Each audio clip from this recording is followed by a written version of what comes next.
Hey, all right, the in-depth mailbag is back on this Monday evening. We got so many messages over the past few weeks talking about everything from garbage to late night TV. Some of you seem to think those things are one and the same. Lonnie seems to think that I am garbage. Lonnie wrote, "Your sarcastic way of delivering the news stinks." Listen, Lonnie, I get it, all right? The way we do things here at 7 o'clock, it's not for everybody, and I can respect that. That said, it does sound like a lot of people are becoming fans. Rob said, "Thank you for doing more than just reading a teleprompter." And Nick said, "I've been agreeing with you since forever." Now look, Nick, it's nice that you and I agree on a bunch of stuff, but this segment isn't really about agreeing or disagreeing or anything like that. It's about challenging our views, right? Allowing curiosity and some new information to help you see the world through maybe a different perspective. And with that said, let's go to a question from a viewer named Billy Bob. He said, "Why are kissing bugs coming up all of a sudden? They seem really deadly and scary." So maybe you've heard about these things, seen them on social media, on your feeds. This is a kissing bug, or by its full name, the eastern blood-sucking cone nose. It's about the size of a penny, a little bigger, and it's true, these guys can be deadly and therefore scary. They can transmit a disease with symptoms that range from fever to an enlarged heart to death. So yeah, scary.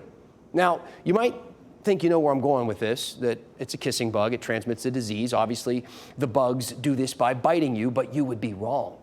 Yes, kissing bugs do bite. That's how they eat. They drink blood, but their bite doesn't transmit the disease. Their poop does. Yes, toxic, potentially deadly bug poop. The disease in the dookie is called Chagas disease. It's a huge problem in Central and South America. An estimated 10,000 people die from Chagas disease every year. And earlier this month, the CDC declared the disease an endemic in the United States, which basically means that it occurs regularly.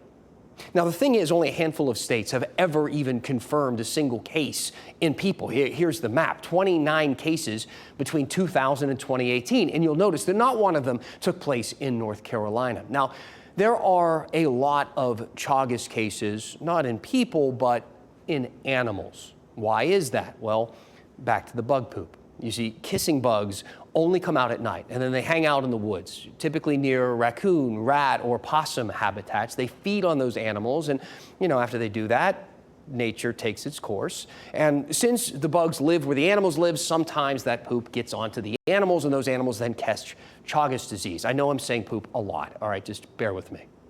So that explains why the disease kind of rarely pops up in people in the United States. Most people aren't hanging out near a rat habitat. But why are people in Central and South America then dying from this disease? And it goes back again to the bug poop.